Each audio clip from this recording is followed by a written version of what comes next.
Hello and welcome to Unacademy. Dear students, we'll continue our discussion on India Yearbook, one of the most important book for UPSC civils preparation and also for all competitive examination.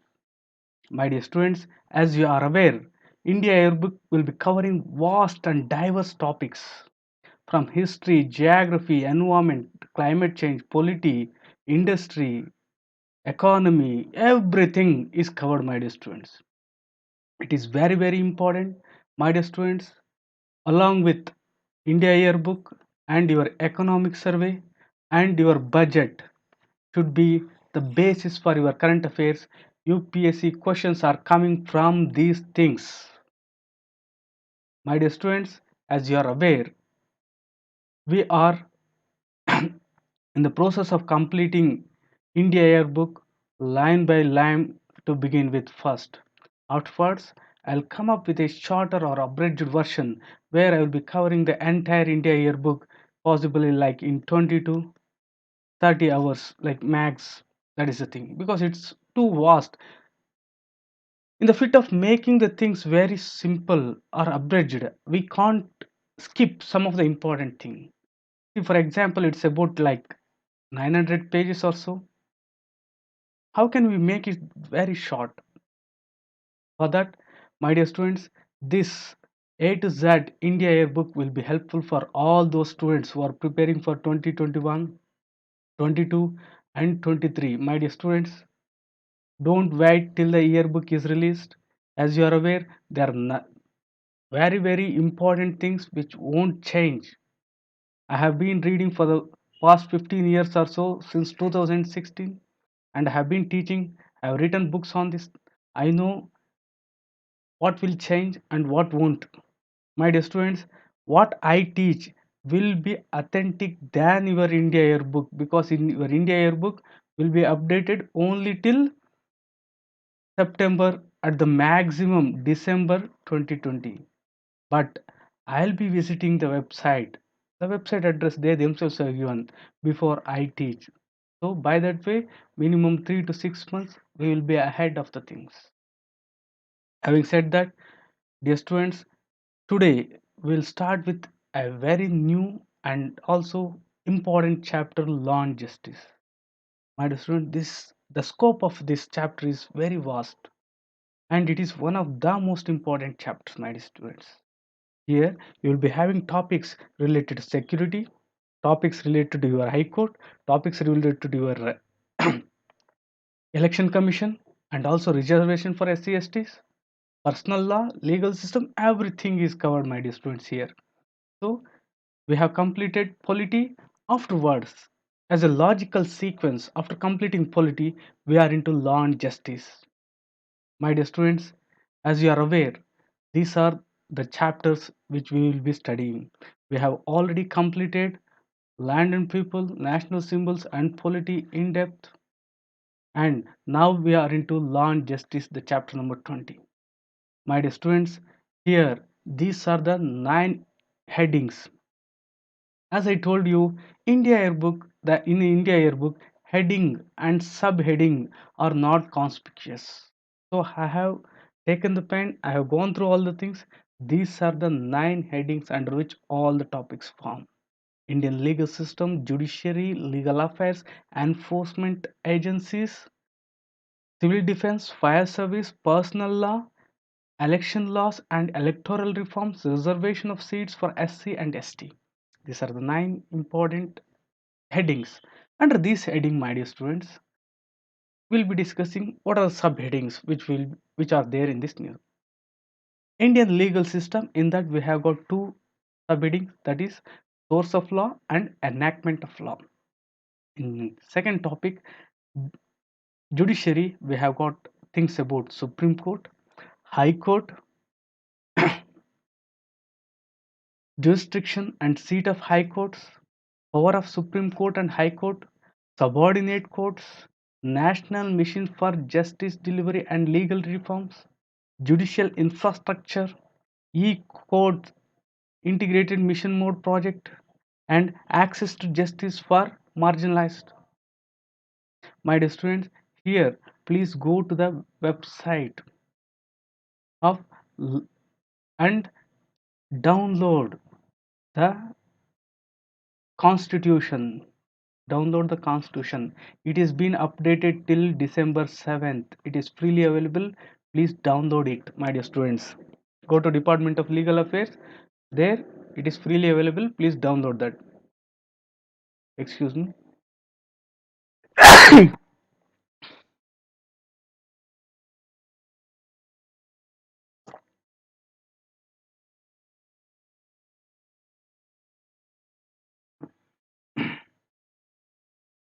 Next, legal affairs. Here you will be studying legal information management and briefing system, litigation assessment, national litigation policy, institutionalization of arbitration, reforms in legal profession, appellate tribunal for foreign exchange. My dear students, these are very, very important topics from the mains point of view and also prelims point of view. In the enforcement agencies, we have got police forces, Indo-Tibetan border force, border security force, Assam Rifles, National Security Guard, Central Reserve Police Force, Rapid Action Force, Commando Battalion for Resolute Action, Central Industrial Security Force, some Sashastra Seema Bal. These are the things in enforcement. These are the subheadings. Next, in civil defense, we'll be reading in depth about civil defense to a greater extent. Afterwards, we'll be discussing on home guard. Fire service is one of the smallest topic in the chapter. It's about a page or so. Next, personal law. This is from this the Anand Marriage Act already they have asked, but it is very important from not only from the examination point of view, from the general purpose like marriage, adoption, maintenance, and succession. What are the laws present? Say, for example, you are marrying. Like, what are the laws behind those things? Now, marriage is not like we can't say that marriages are made in heaven. In fact, marriages are civil contracts. Civil, they are made under the civil law. Adoption, maintenance, succession, all these things under law. What is there? You should know as a well-aware citizen, a well-educated person, which the UPSC wants. Okay, the UPSC says that the GS paper is for a well-educated person. A well-educated person should know all these things. Next, election laws and electoral reforms. One of the most important. Here we'll discuss about delimitation of the constituencies, reservation of the seats for women, electronic voting machine, electoral photo identity card, voting rights to citizens of Indian living abroad. Next, there is a only one page thing with respect to reservation of the seats for SCs and ST. So these are the important topics, subheadings which are present. I hope, my dear students, I have given a bird view of what the chapter is. My dear students, by now you have got some idea as to what is there in the chapter. This is the way you have to go. This is the way you have to approach, not from A to Z.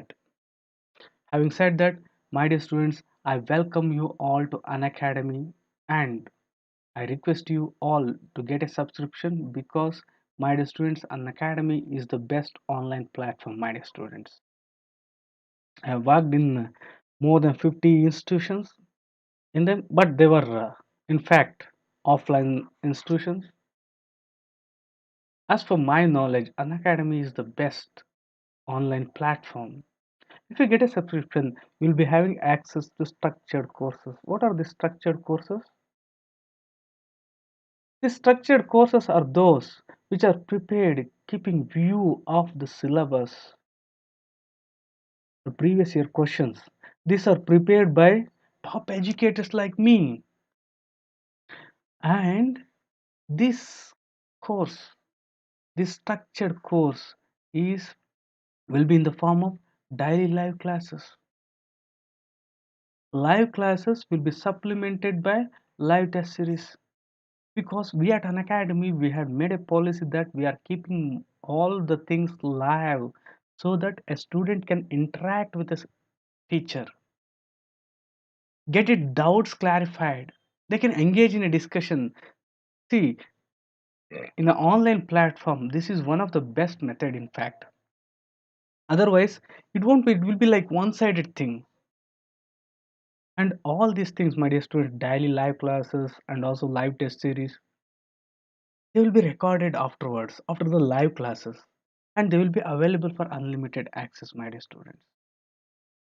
So, my dear students, I strongly suggest you to get a subscription. At Unacademy, many top educators like me are working. If there is any institution where you find top educators working under a single roof, then this is invariably an academy, my dear students. My dear students, we at an academy we are democratizing the education system. We are giving many things for free. The top educators have created many classes which are called special classes. I have created a course on ethics, and also I have provided PDF material. This is a refined version and it is a like upgraded thing than what is there in my two books. I have written two books on ethics. These PDF are better than those things. My dear students, please do download the Unacademy Learners app. Please listen to my classes and also download the PDF which is very important and authenticated. All these things will be for free. So we are giving many things for free, not only on YouTube, also on our app. Many students are not aware. Please do download it. It's just a click away on Google or Apple Play Store, my dear students. This is a brief about me. I've been teaching, I've been associated with UPSC since 2000. I have been teaching for the past 12 years. And in this regard, with the pen name of Buddha IAS, I have written many books. That latest being India Yearbook 2021, which is coming up, and also recently published Ethics Integrated India Aptitude Part 1 and Part 2. My dear students, you can join my Telegram channel where I'll be uploading the PDF form. Due to the lack of time, I'm not able to upload, but for sure today or in future definitely I will upload all the things because I'm not getting the time. Like daily I'll be teaching nearly like 5 to 6 hours.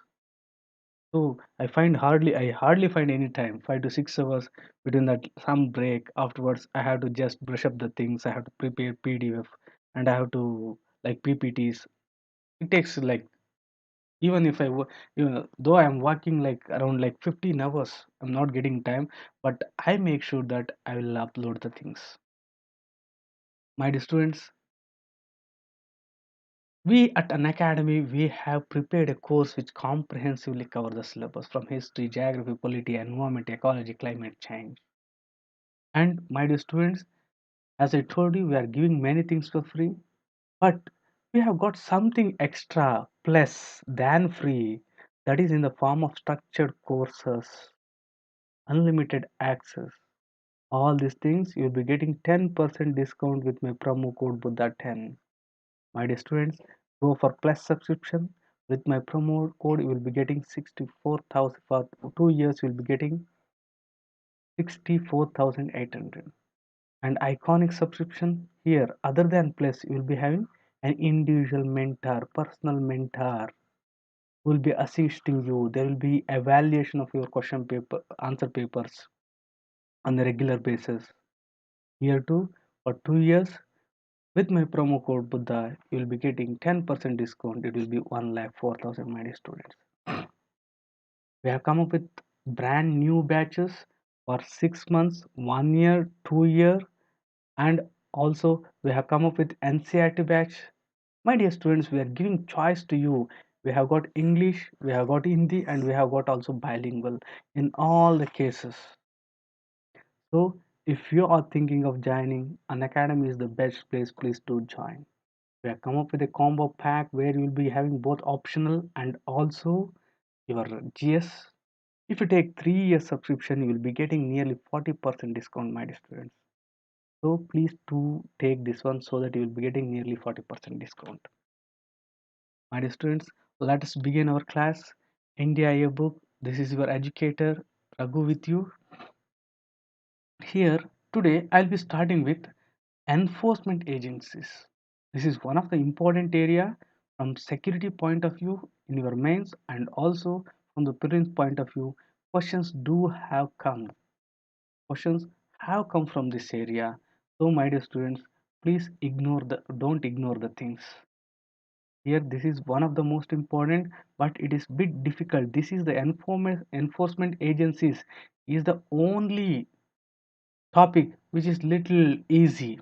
All other things are very conceptual, and also it needs a lot of time for you to understand, especially if you are a beginner. Enforcement agencies, my dear students, these are the topics presented. Here, I would like to tell two important things. Here, my dear students, all these things are not your armed forces or not your army, navy, not your army, navy, or your air force. They are your paramilitary forces. Paramilitary forces. What are these paramilitary forces? These are the forces which help the military. These are the forces which help military. Neither less, they are trained. They are trained, and also they sometimes carry on similar functions. In some of the agencies, the head of the agency is in fact deputed from the military. In some cases, the head of the agency will be an IPS officer. Is this clear? In paramilitary forces are those forces which help the regular military forces.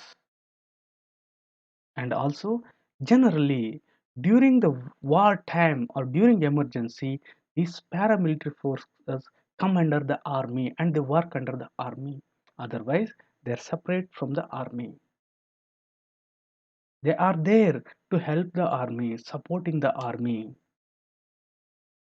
Is it clear? Okay. With that, we'll begin the discussion. First is police force. My dear students, here one point very important thing is law and order and police. First and foremost, important thing which you have to internalize is law and order, and also your police is under state list. Is under state list. This is one of the most important thing which you should not forget. But the irony is that this police force, the top positions in the police force are manned by your IPS, who are recruited by the center on an all India basis. An all India basis. These are all India services. This is the reason why we say that though India is a federation, there is a centralizing tendency. See, my dear students here. See, law and order is a state subject. But in case of and police also state subject. But who is heading the police? The key positions, the major positions are headed by your IPS. IPS is selected, and ultimate control of IPS rests with your center, not with your state. That is the reason when there is a change in government in a state, there is a huge transfer of IAS and IPS officers because they cannot do anything with respect to the ultimate disciplinary measure. What best they can do is they will transfer, right? So these two things you have to keep in mind. And another important thing is for big cities like your Delhi, Bombay, Madras, Hyderabad, Chennai, there is commissioner of police who is having magisterial powers. This is one of the most important thing. He is having magisterial power. No other person has power in police department. He is the one who will be having magisterial powers. Right? So all other things are incidental and you will understand them easily. They are self-explanatory. Public order. Public order, police is a state subject. So police is maintained and also controlled. I repeat, police is maintained and controlled by the states. A very, very important thing. Why police is maintained and controlled by the state? Because public order and police is a state subject. The police forces is entrusted with the responsibility of maintenance of public order. The public order is a state subject. Police is also a state subject. This police is entrusted with the maintenance of public order and also prevention and detention of crime. See, we all know what police does, but these are the lines which you have to internalize and you have to write.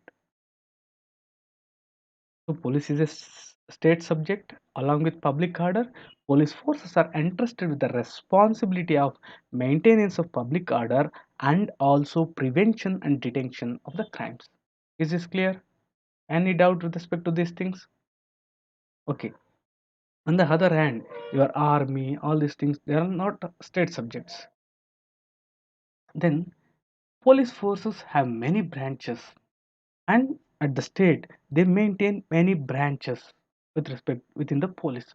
They are your civil police, your armed police, intelligence, and also crime branch. So generally you might have come across these things: civil, armed, intelligence, and also crime branch. These are different branches of police forces in states.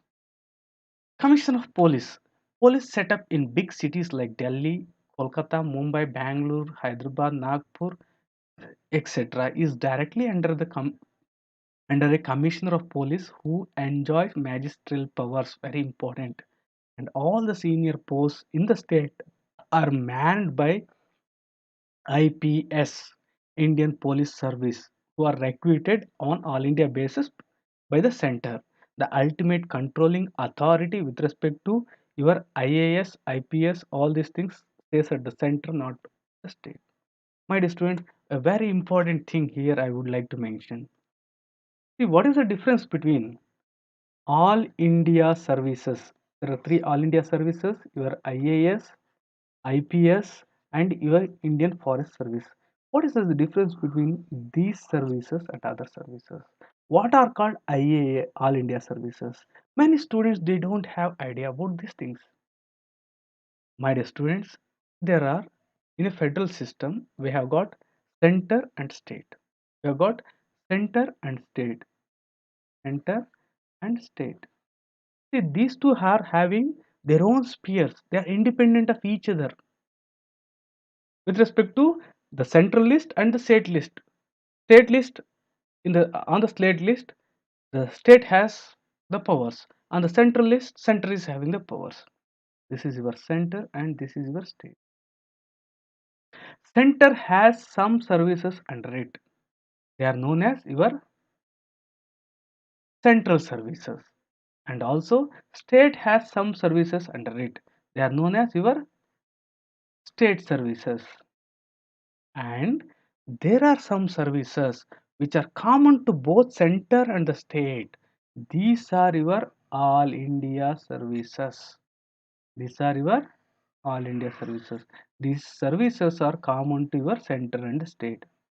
This is one of the most important concept which is lacking in most of the students. Is it clear? What are all India services?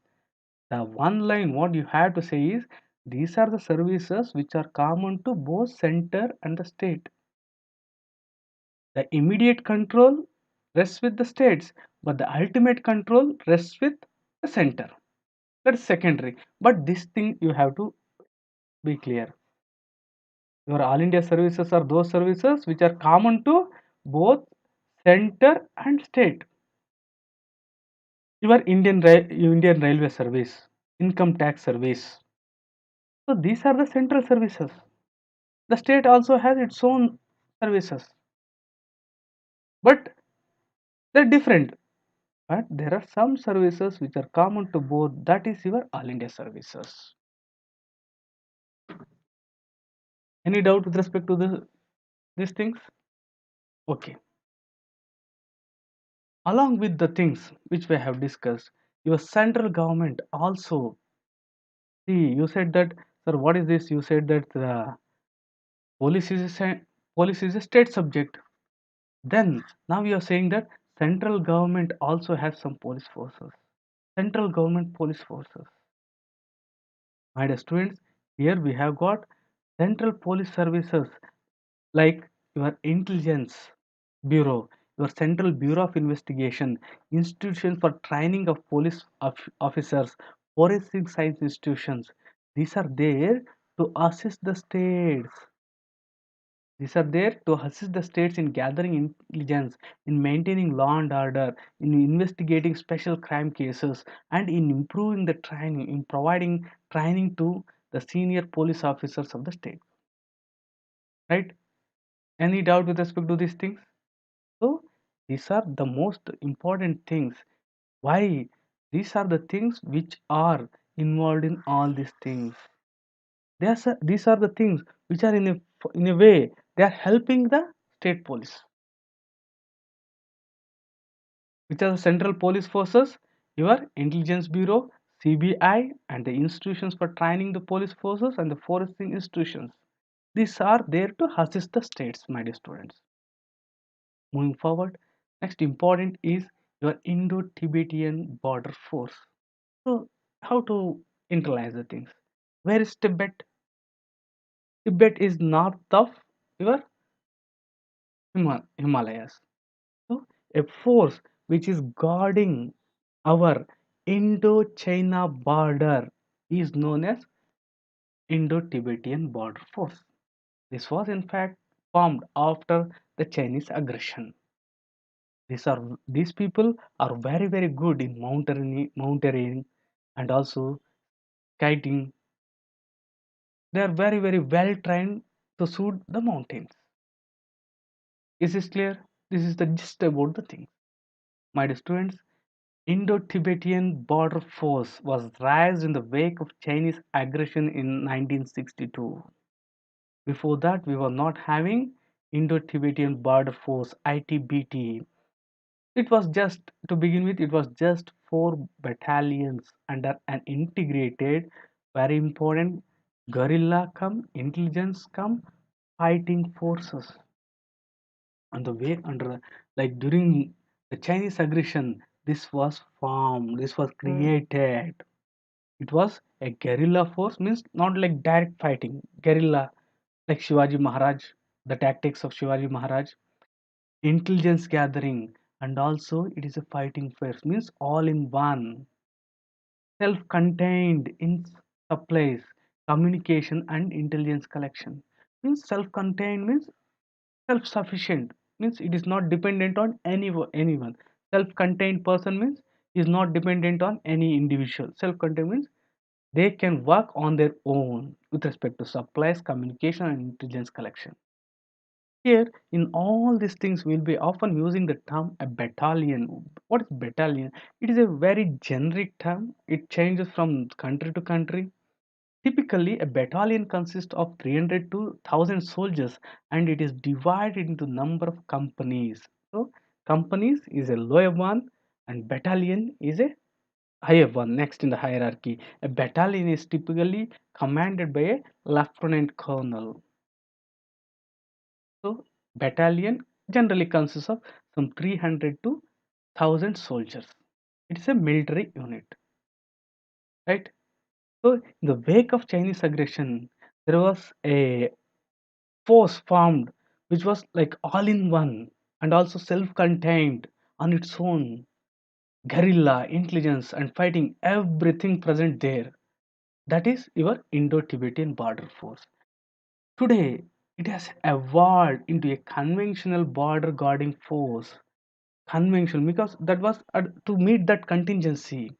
Now it has evolved into a conventional, normal, regular border guarding force, guarding nearly 3,500 kilometers of Indo-Chinese border. A very important statistics: 3,500 488, or you can say 3,500 kilometers of Indo-China border, is maintaining 172 border outposts with altitudes ranging from 9,000 to 18,000 feet in the western, middle, and eastern sector of Indo-China border along the Himalayas from Karakoram Pass in Ladakh to Chapala in Arunachal Pradesh.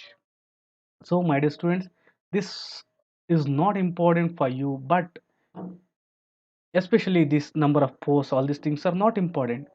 But you should have some fair idea along to give a like overall picture. I have mentioned these things along this 3,500 kilometers.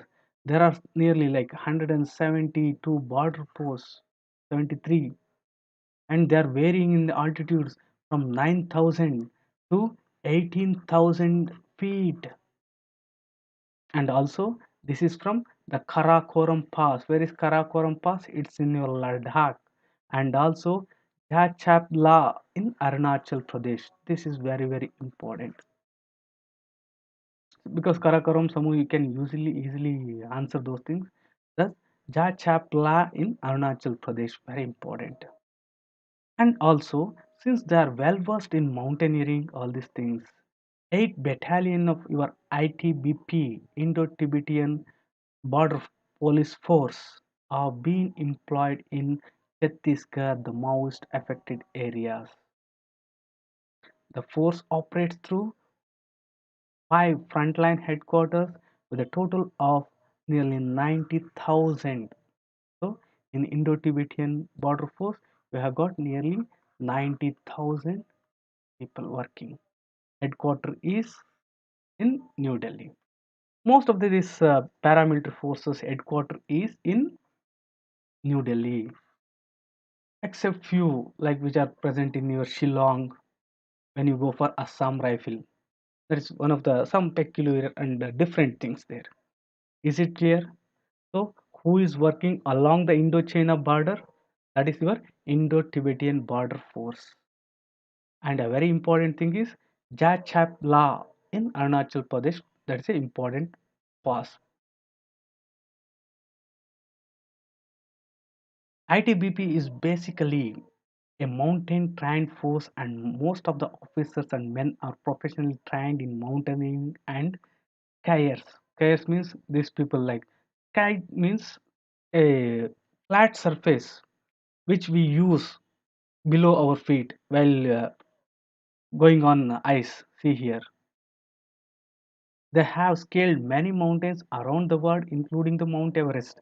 See, they have some of the things they have mentioned simply like in Nepal, they have climbed some of the mountains, 180 mountains or so. They have climbed mountains in Japan. So across the world, they have climbed many mountains, including the tallest, your Mount Everest. Then border security force. Here, my dear students, this is one of the most important.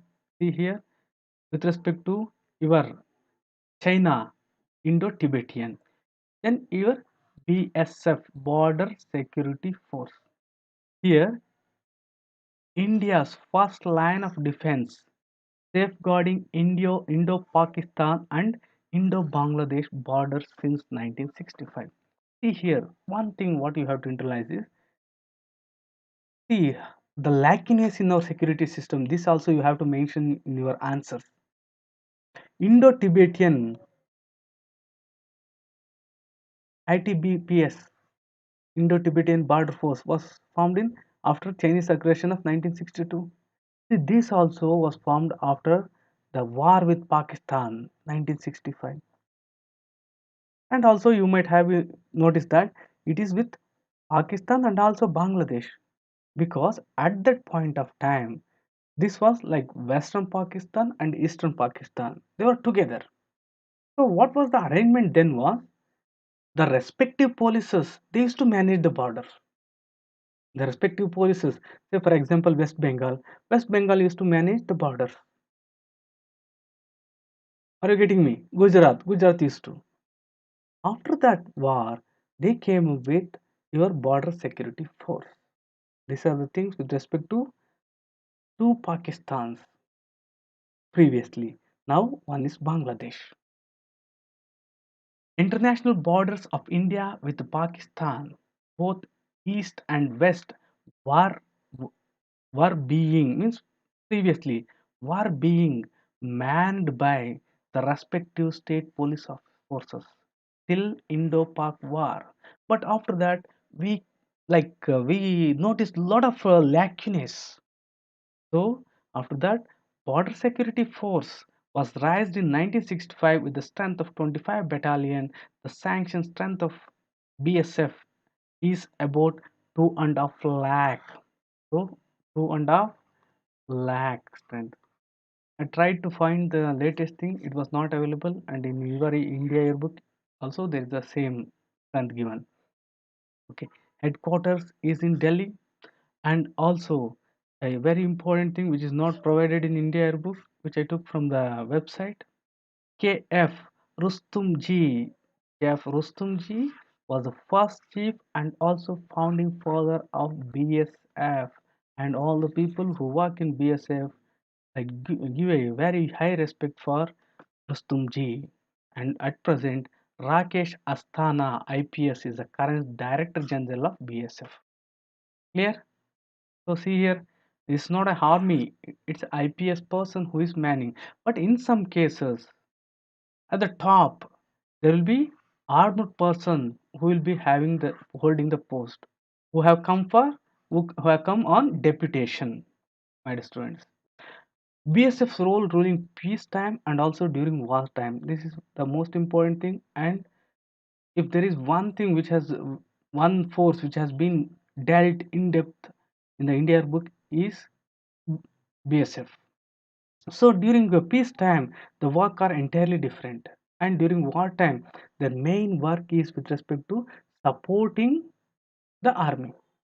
Repeat, during wartime, their work is supporting the army, and in some cases, engaging the enemy because these are not like very well armed. This may be compared to a light infantry. That's it.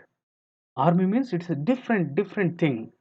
We'll be having tankers, we'll be having like missile launchers. Like this will be like you can compare it to infantry. So during peacetime, what are the things? Promotion of a sense of security among the people living in the border. So they make the people who are staying in the borders feel safe, secured and safe, prevent trans-border crimes and unauthorized entry into or exit from the territory of India, prevent smuggling and other illegal activities on the border, anti-infiltration duties, and to collect trans-border intelligence. See, these are the things which you have to write for all the paramilitary forces. During peacetime, these are the things like like maintaining a peace and also giving a sense of security to the people living in the borders and also managing the trans-border crimes, unauthorized entry and exit, smuggling, anti-infiltration, and also intelligence gathering. But when it comes to the war, during war, holding ground in assigned sector, holding ground means seeing that the army of the enemy doesn't enter that area. They will be having hold on that area. Limited aggressive action against the paramilitary or the central armed forces or irregular forces of the enemy. See here, they are being like used with respect to aggressive action also, but against the paramilitary forces or the central armed forces of the enemy country, not with the army of the enemy. Maintenance of the law and order in the enemy territory administered under the army's control. See, once the army goes and wins that area will be handed out to your BSF, where BSF will maintain law and order. My dear students, BSF is different and your army is different, entirely different things.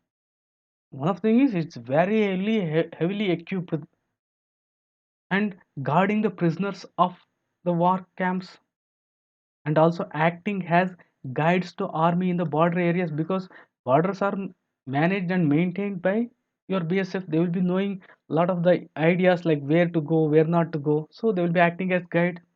Assistance in control of the refugees, because during war there will be a lot of problem with respect to refugees, especially the people who are staying on the borders.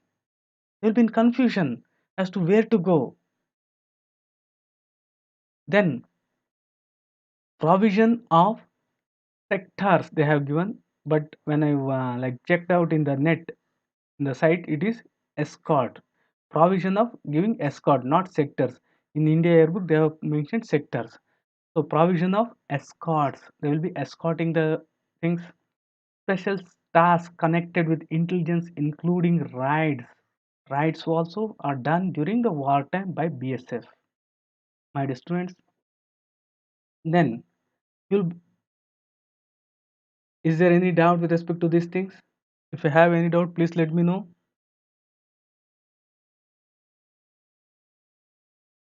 Okay. If you don't have any doubts, let's move. Assam Rifles. Assam Rifle, my dear students, this is one of the oldest. This is one of the oldest. They are said to be the friends of hill people, sentinels of the northeast. Why they are called as the like friends of hill people?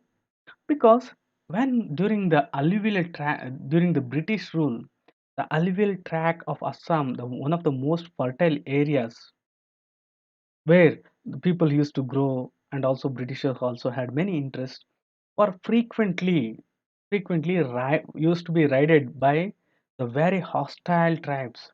My dear students, northeastern tribes are very brave and also very hostile. This is the reason why we still are in negotiation. That is the reason why we have given like most of the autonomous districts are there in the northeast.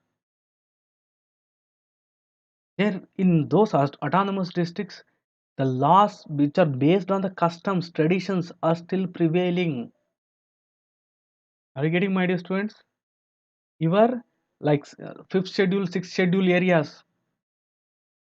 So their autonomous districts, wherever they are there, the customary laws are still prevailing, along with our Indian penal code laws. So since these Assam Rifles were safeguarding the people from the hostile tribes, they were called as the Friends of Hill People. Not only that, my dear students, after the independence, Assam Rifles has played a very major and crucial role in integrating the North Indian people. Northeastern people, like there was a very a different approach there, because they look different, their religion is different, the place is different, they are not assimilated to the mainland. So everything was different, language was different. They were like from Chino, Tibeto Chinese language. They appear different. Their ethnicity is different. Their religion is different. Many, like they never thought that we belong to this area. We are part of India.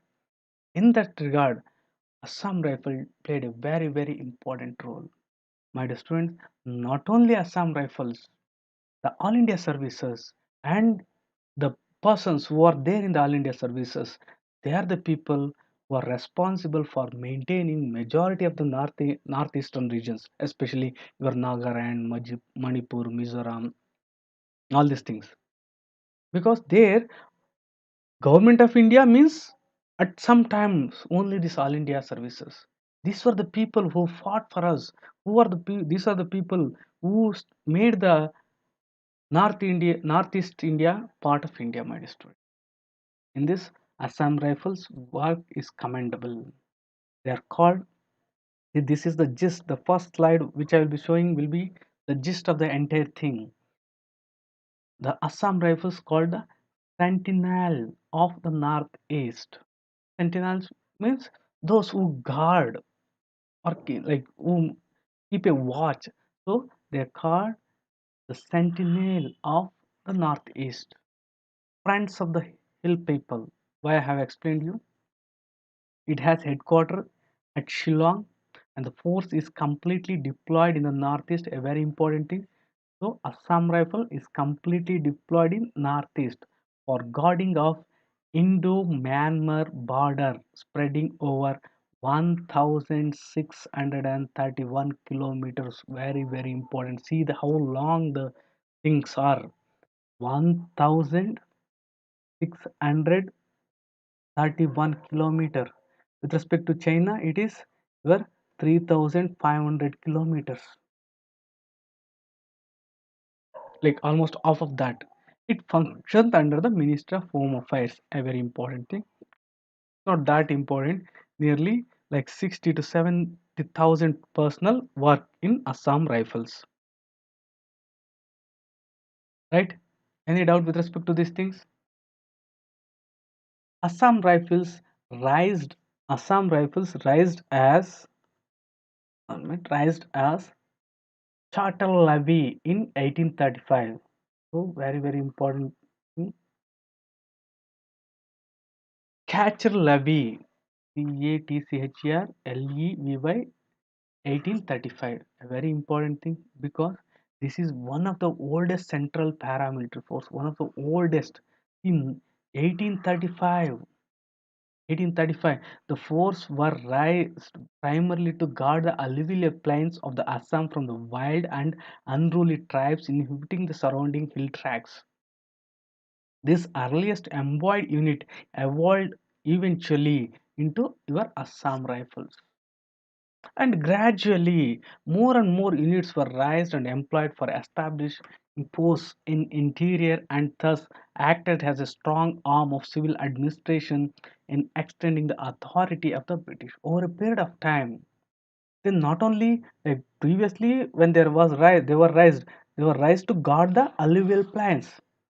But as the time proceeded over a long period of time, nearly about 200 years, the strength increased and also they were one of the most important force in extending in fact the empire, and they were able to reach some of the isolated areas through the Assam rifles.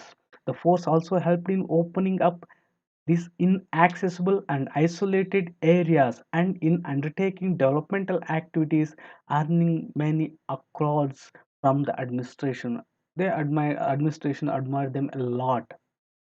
Assam Rifles' contribution towards assimilation of the people of the Northeast into the national mainstream is truly commendable and monumental, my dear students. Next, my dear students, National Security Guard. This is a very important thing. You often hear NSG, National Security Guard, NSG, one of the most covered thing. This is a federal contingency force. You have got another contingency word in the constitution. What is that? Contingency fund. So why is the contingency fund? If there is any emergency, unforeseen scene.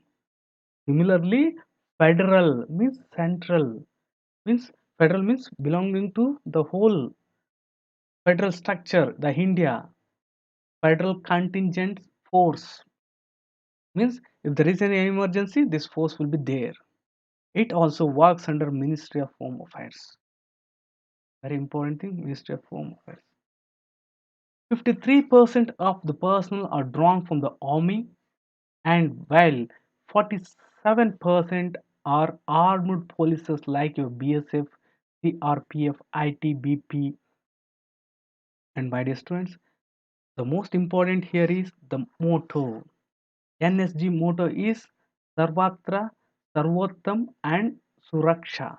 Means Sarvatra means omnipresent, present anywhere and everywhere. If there is anything like urgent emergency needed, omnipresent, present there. Omnipotent, Sarvottam. Like Sarvottam means like omnipotent. You can do anything. And also Suraksha means defense. Right? These are the things, like these are the important things which sum up the National Security Guard. My dear students, terrorism, both national and international, raised its heads in the West during 70s. West means western part of India. This was really a very big menace, my dear students, on those days because of the agitation of the for Khalistan. It manifested into many forms, including hijacking of aircrafts, taking hostages, assassination of the dignitaries. It was really very they were having a lot of hold there. In fact, it was very strong. You might have heard of 1984, Operation Blue Star. The army has to come. See here, you just imagine a situation where your police force are not able to control the normal law and order machinery, and the defense forces of the West were found wanting. Means they were not having the necessary expertise, capability to deal with this menace. They were very strong minded students, especially those days of 70s and 80s in Punjab. In fact, it was very strong and also very intense than what is happening at Jammu and Kashmir. It was very insane, like very intense. And and the need for creating a special force for executing surgical operation based on tactical intelligence was felt in India when Operation Blue Star was carried out by the army at the Golden Temple, Amritsar. My dear students, this is like the one of the most controversial thing which has happened to the community. My dear students, Operation Blue Star. Here, the thing it was said that all say that it was needed because the terrorists were hiding in a holy place. They were given opportunity. They did not come out. They were having lethal weapons. But the way Indian Army acted is not appreciable. The act, the act is somehow okay, but the way they acted was not that good. There was a huge bloodshed that would have overcome if there is a specialized striking force like your Delta Force of America, your SAS of United Kingdom,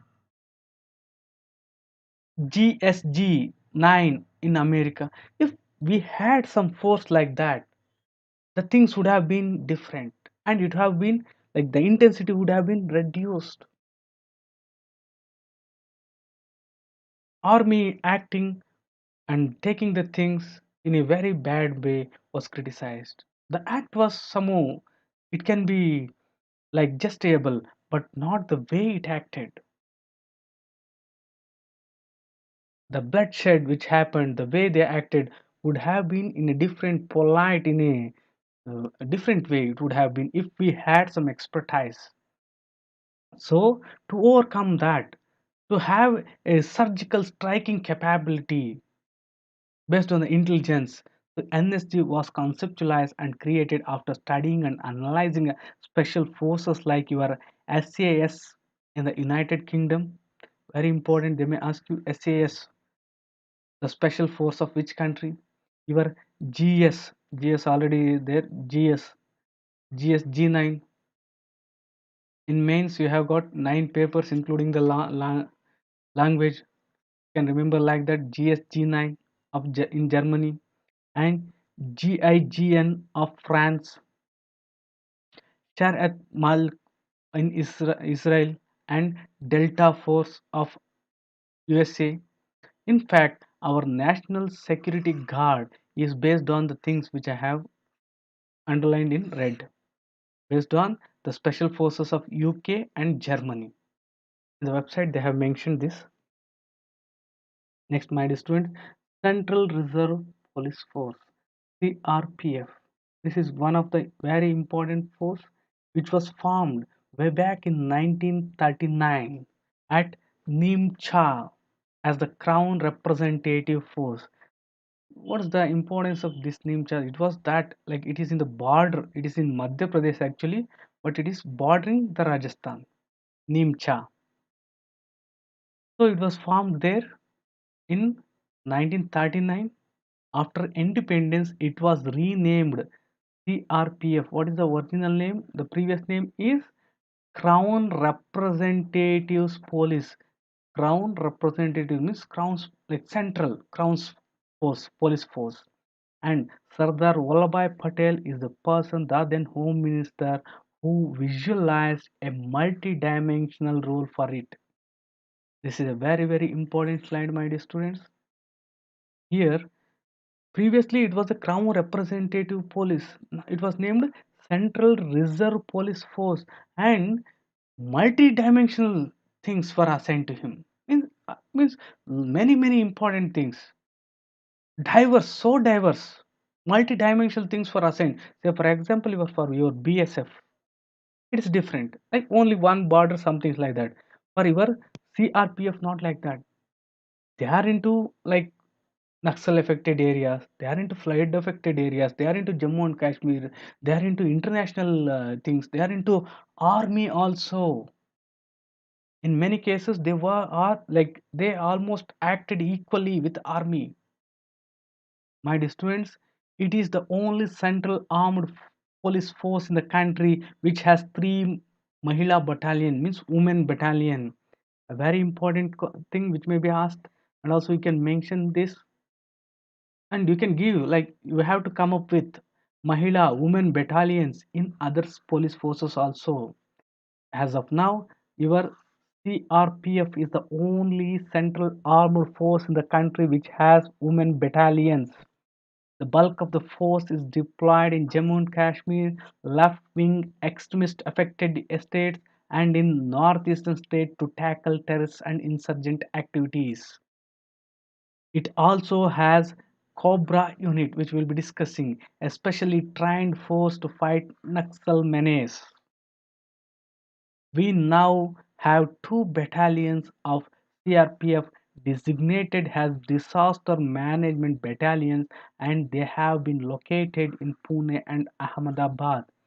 See, my dear students, how I told you that Sardar Vallabhbhai Patel gave a multi-dimensional approach and also multi-dimensional tasks for this one. They are deployed in Jammu and Kashmir, left-wing affected areas in Northeast. They are into the fighting with respect to as a COBRA unit. They are in disaster management. My dear students, CRPF is one of the most diverse, multi-dimensional force. My dear students, some of the important dates which you they may be asking you is 21st October, Police Commemoration Day. Police Commemoration Day. So, why they are commemorating? My dear students, please tell me what is 21st April means? April, May, June, July, August, September, October means 1, 2, 3, 4, 5, 6. Exactly 6 months before this, what was the thing? 21st April. Can anyone answer me? Yesterday we have discussed that. 6 months before that, on April 21st, we have got Civil Service Day. You civil servants should know that. So we are commemorating 21st October as Police Commemoration Day. Why? Because CRPF has a great credit for that. It has like numerous very great achievement. But on October 21st, it was the CRPF which bore the brunt of the first onslaught of the Chinese aggression at the hotspot in Ladakh, the place where now the tussle is going on, standoff was going on previously in the same place. It was the CRPF which bore the brunt of the first onslaught when a small CRPF patrol was ambushed and was like outnumbered by the Chinese army. In the ensuing battle, 10 CRPF men laid down their lives. Very, very important event, my dear students. Not only that, during that period, during the Indo-China war, like they say that there is a like Himalayan blender, there's a book explaining many things. That blame all, we cannot like blame anyone for the matter, but it was one of the worst preparedness, worst played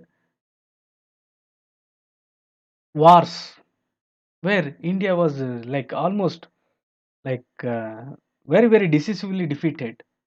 They came very, very far from the boundary. Many like army, everything, their posts were vacated. They almost came in a lightning speed. In that, the first they sacrificed is to commemorate that we are having 21st October as the police commemoration day, my dear student. 21st October, 6 months before that, we have got Civil Service Day. Next, we have got 9th April, Valor Day. Valor means, what is that valor?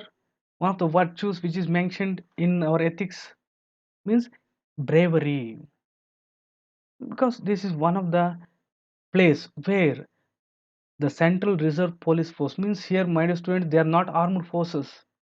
These people, they fought with a well-equipped army of the Pakistan.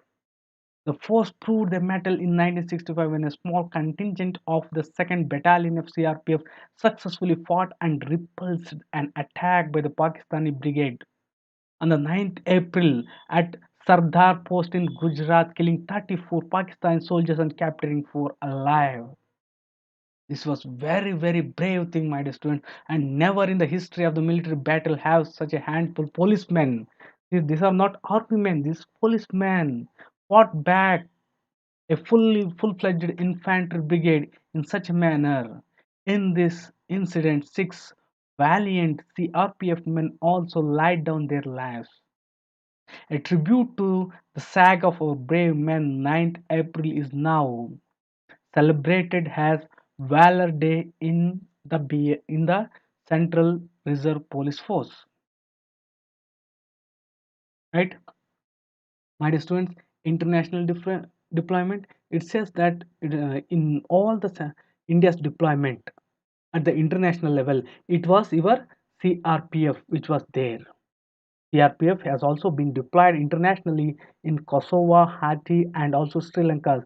In Sri Lanka, 2 CRPF battalions and one company of Mahila battalion were a part of Indian peacekeeping force. Like this was the reason why, like our great previous Rajiv Gandhi was assassinated. Indian peacekeeping force took places in the Sri Lanka, and it was like it was in a very, very good position against the LTTE. The first major offensive of the LTTE directed against CRPF using unconventional warfare was successfully repelled. Now, for the first time in the history of UN, a fully formed women's unit is posted in Liberia as a part of United Nations peacekeeping mission. So, in international deployment also, we are taking care of, we are deploying Central Reserve Police Force, my dear student. These are simply important, not that important, just to glorify the thing, they have given the thing. But when you write the things, this also you should have an idea. With respect to Rama Janmabhoomi, when 5 armed terrorists tried to storm the Ram Janmabhoomi or Babri Masjid complex in Ayodhya in July 2025, and had penetrated the outer security rings, they were confronted with the CRPF posted at the inner security ring. The CRPF Jamas fought bravely and thwarted the evil designs of the terrorists and successfully eliminated all of them on the spot. This is which happened long before in the Ram Janmabhoomi place. Next is with respect to the Parliament House. There was also an attack on the Parliamentary House where your CFPF people bravely fought. In 2001, when the terrorists attacked the Parliament House, it was the brave CRPF who successfully foiled the attack. In the exchange of fire, all the five militants were eliminated. Mahila Captain Kamalesh Kumari, who sacrificed her life during the incident, was for her exemplary bravery awarded the highest peacetime gallantry award, Ashoka Chakra, posthumously. See here, one of the things why I have mentioned all these things is how multidisciplinary and also multi-sectoral is your Central Reserve Police. They are in international deployment. They are in Naxal affected areas. They are fighting with the armed forces of the enemy. They are everywhere, my dear students. Next is Rapid Action Force. Here, one thing which you have to internalize is this is a striking force, which like rapid has the name in is when there is communal violence. My dear students, at communal when there is communal violence, when there are communal riots happening, the things are different. The mob, the mentality of the mob is different.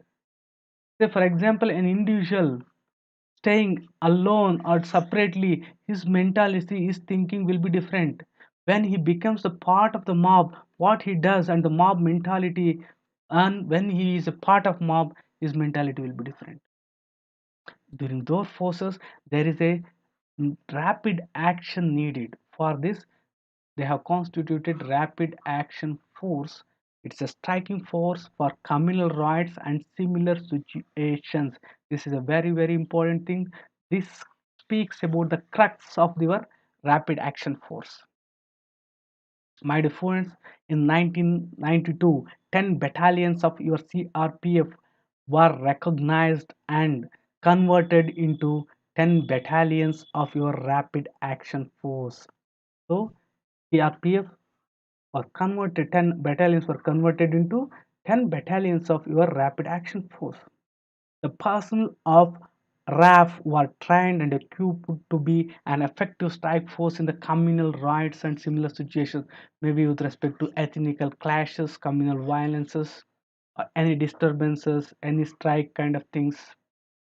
These battalions are located at 10 communally sensitive locations across the country to facilitate quick response in case of any such emergency. So they are deployed across the country. And one of the most important thing here is these battalions are organized on an unattached pattern, means 10 battalions will be acting independently on their own. They are not dependent on one another. They are being placed in different parts of the country. All these battalions are organized on an unattached pattern and works under the supervision of superintendent general. So they act independent of each other. They are to give a rapid action to the violent situations like your rights or similar things, similar situation. They were converted. They were converted from your CRPF, right? This is about it. And your Commando Battalion for Resolute Action, commonly known as your COBRA. Very, very important. Here, the main crux, the main thing is fighting the guerrillas like the guerrillas. Your Maoists, left, left wing extremists, what you call, they won't come and they will won't be fighting you direct face to face. It's a guerrilla kind of war. My dear students, one of the most important topic and also most important debatable thing is with respect to our Maoists, our left wing extremists. The men, the money, what we have lost because of your Maoists is to a greater extent greater than what we have lost in Jammu and Kashmir. Yes, this is true. My dear students, can we call left wing extremists, your Maoists as terrorist? If yes, why? And if no, why? Why we can't call these people as terrorists? Please let me know.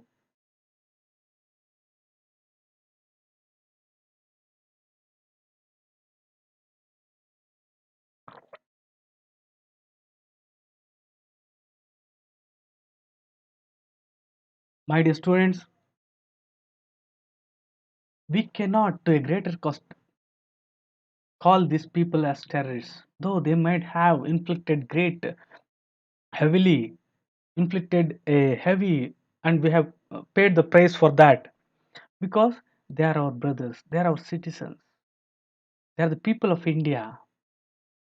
For some or the another reason, they are fighting, and also in many cases, their education, literacy, their economic conditions are not that good.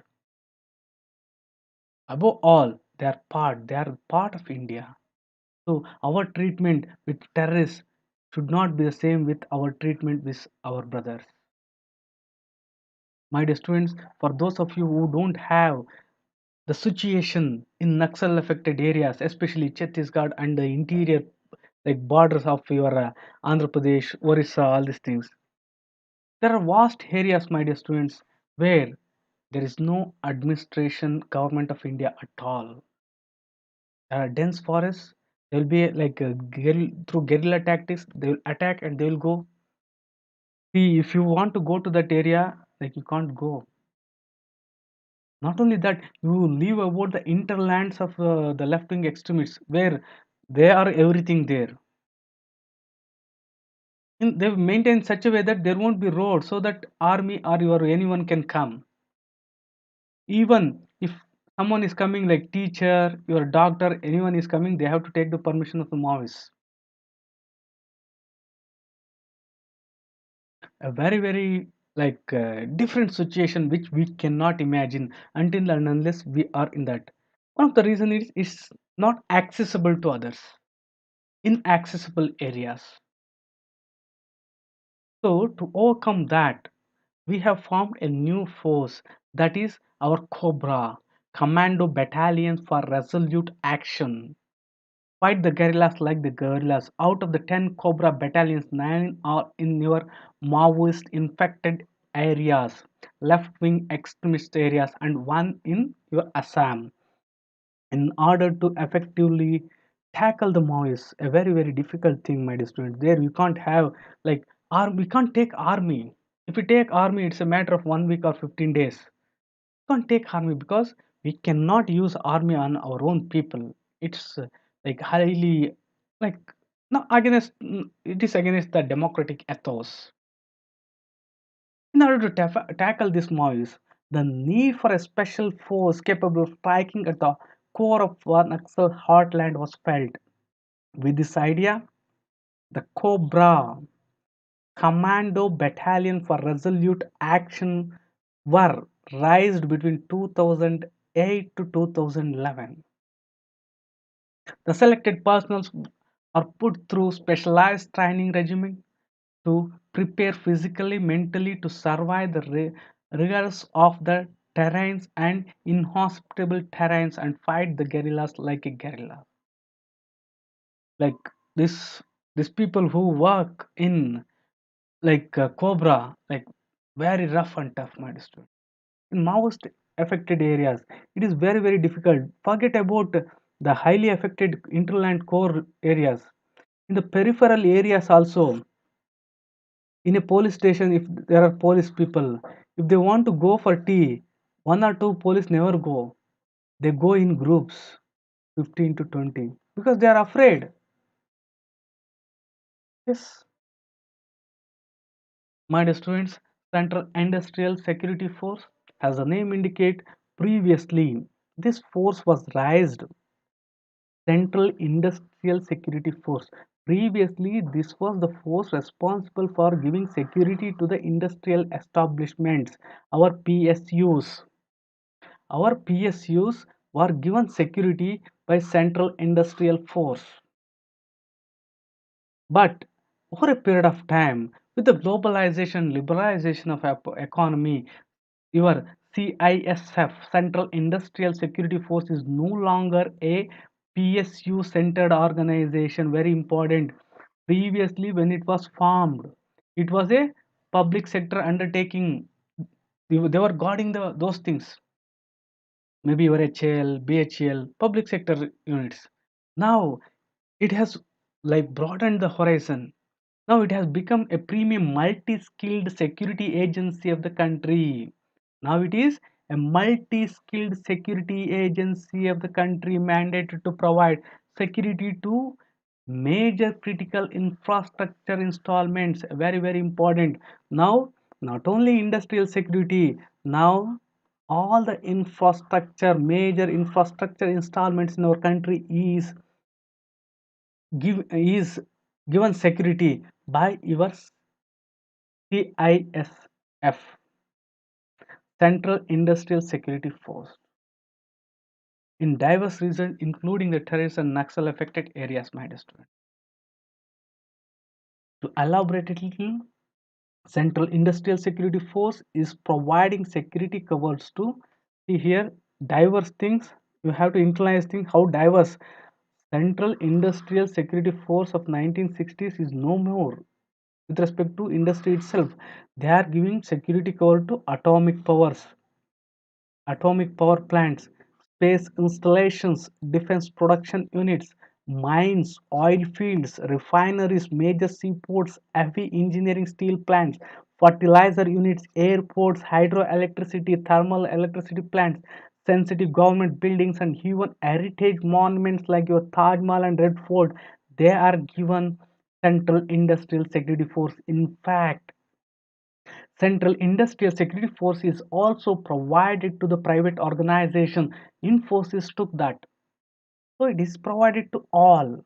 Means any important thing, any important infrastructure, if it needs security, then it is given by whom? Your Central Infrastructure Security Force. And also this is one of the largest fire protection service provider. A very, very important thing, fire protection service providers in the country. The specialized task of the airport security was assigned to CISF in the wake of hijacking of Indian Airlines plane in Kandahar. After the hijacking of the plane at Kandahar, even the like security of the airports was also given to your CISF, Sashastra Seema Bal. So here this is one of the newest thing, my dear students. Sashastra Seema Bal. It was the newest thing, and also its name was not Sashastra Seema Bal previously. Here, what you have to like internalize in one word is they are acting along your Nepal and Bhutan border. So here they are concerned with your Nepal and Bhutan. Pakistan and Bangladesh, your BSF, right? Your Myanmar, who is which is the force manning the Indo-Myanmar border, your Assam Rifles. Your Indochina, your Indo-Tibetan border force. Now, when it comes to your Nepal and Bhutan, that is Sashastra Seema Bal, right? Sashastra Seema Bal is the newest border guarding force of the Union of India, entrusted with the guarding of Indo-Nepal and Indo-Bhutan borders. It is guarding Indo-Nepal and Indo-Bhutan. Sashastra Seema Bal is guarding the Indo-Nepal border since 2001, and it was given additional responsibility of guarding Indo-Bhutan border in 204, 2004. My dear students, some say that guarding the borders of Nepal and also Bhutan is a very, very big challenge, because if we go for the countries like with the countries like Pakistan, Myanmar, we have got a definite boundary, and also there is a definite check post, the things like that. Here, the boundary between these two countries not only very porous, we have got many agreements and also many cultural ties, and the borders are open. So this becomes very, very difficult to manage. Since we have got like easy flow of men and material through the border, it becomes very difficult for the people manning there to manage the things. And it was, in fact, a challenging task for our Sashastra Seema Bal, my dear students. Dear students, Sashastra Seema Bal came into existence under the name of Special Service Bureau. What is the earlier name? It was previously also known as SSB itself, but it was not Sashastra Seema Bal. It was named as Special Service Bureau. Very important from the prelims point of view. Special Service Bureau was the name. In the early 1930s, in the wake of Indo-China conflict, after Kargil War, K. Subramaniam Committee for Relocation, on the recommendation of K. Subramaniam Committee, who asked for relocation of all the paramilitary forces to achieve optimal efficiency by assigning one border to each force. See, this is the landmark thing, and this is the reason why we have got one paramilitary force for one border. This is based on Subramaniam Committee. It is not there in your India Yearbook. This is one of the most important thing. After the Kargil War, Subramaniam Committee recommended that the paramilitary forces should be optimized and they should be assigned one border for each force. SSB was declared the border guarding force in 2001 under the Home Ministry. So most of the things are coming under Home Ministry and renamed Sashastra Seema Bal. What was the previous name? It was Special Service Bureau. In 2001, SSB was given the mandate of Indo-Nepal and it was declared a lead intelligence agency of the area. So it is not only guarding the things, intelligence also. Similarly, similar responsibility with Indo-Bhutan border and also lead intelligence agency in that area. Sashastra Seema Bal role has varied and diverse. As of now, these things I have taken from the website of Sashastra Seema Bal. Safeguard the security of assigned border of India and promote sense of security among the people living in border areas, prevent trans-border crime smuggling, the same things what we read with respect to BSF, prevent unauthorized entry into or exit from the territory of India, carry out civil action program in the area of responsibility, perform an other duty, perform any other duty assigned by the central government, any work if they are assigned by the central government they will be doing. And not only that, they are deployed in law and order, counterinsurgency and also election duties also. My dear students, any doubt with respect to these things? If you have any doubt, please let me know. I'll be very happy to answer those things.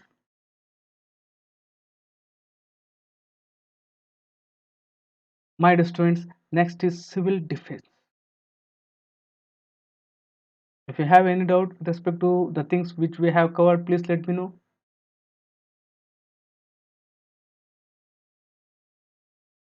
Civil defense will take up this chapter tomorrow and we will discuss the things in detail. And also, my dear students, tomorrow in a very brief, like in five, today we have taken nearly 1.5 hours. Tomorrow I will try to sum up the things. I will try to sum up the entire things what we have discussed in like maximum 10 minutes, in 10 to 15 minutes. In 10 to 15 minutes, I'll be summing up the things from your prelims point of view. My dear students, so don't miss tomorrow's class where I'll be summing up all the important things. Today I was elaborative and I went through all the things which are present. In fact, I added some extra things also. Tomorrow I'll once again go through and I won't be using the slides again. I'll be editing and I will be making them very crisp so that you can go through them very easily. My dear students, we'll continue our discussion on India Yearbook tomorrow. We'll go in depth line by line. This is very, very important, my dear students, because it covers everything what is there in the syllabus, your prelims, mains. You just go and see the syllabus once of your prelims, mains, and the content. Exact everything with respect to this India Yearbook is important, my dear students. If not directly, it will give you a fodder material to eliminate in prelims. My dear students, if you have failed in prelims or if you are preparing for 2022-23, please take my advice and start preparing with India Yearbook. India Yearbook is the UPSC book, and this is the most important book which you have to study. If you don't study now, it is not possible for you to study next year because there will be time crunch. So make it a point. I'll be going in depth. You can follow these things in detail, my dear students. Having said that, we'll continue these things tomorrow. And very important thing, Unacademy Summit is happening, a very important thing, and it is especially tailored to you civil servant aspirants. It is the first step towards serving our nation, my dear students, and also you will get acquainted with some of the top people in the field, not only from the senior aspirants, senior civil servants, also politicians, sportsmen, even the persons like poet, successful candidates, all are coming, my dear students. Chidambaram, Kapil Sibal, Harbhajan Singh, Kumar Viswas, Praveen, IFS officer, all are coming, my dear students. Don't miss this opportunity. It is for free. It is happening on 20 and 21st of this month. It's for free. Please do register. My dear students, having said that, if you have any doubts, please let me know. I'll be waiting for another 10 to 15 seconds. My dear students, it takes a great effort to prepare the things. Say, for example, previously when I was teaching these things, I used like offline, I used to make the students hold their India Airbook and I used to just mark off the things. It was easy. Now, the same things, I have to take the things, I have to edit. See, I have nearly prepared 50 to 60 slides. Each slide takes a huge time and they have to be prepared very carefully. My dear students, in this India Yearbook series, I'll be covering line by line. Even for you, I'll be spoon feeding you the difficult words meaning also I'll be giving in bracket for your reference so that it will be the one stop destination for India Yearbook, my dear student. For those who feel that it's taking too time much lengthy, don't worry, I'll be coming up with a shorter version in March where I'll be summing up everything very fast in like around 20 to 30 hours. I don't know how much it takes, in a very easy way, so that just by watching half an hour or 1 hour per day you can have the things. Don't forget to join my Telegram group where I'll be sharing all the PDF and important things, and in all your encounter use my promo code Buddha10 and also like and share my videos. Having said that, let me conclude the session. Happy reading, enjoy your preparation.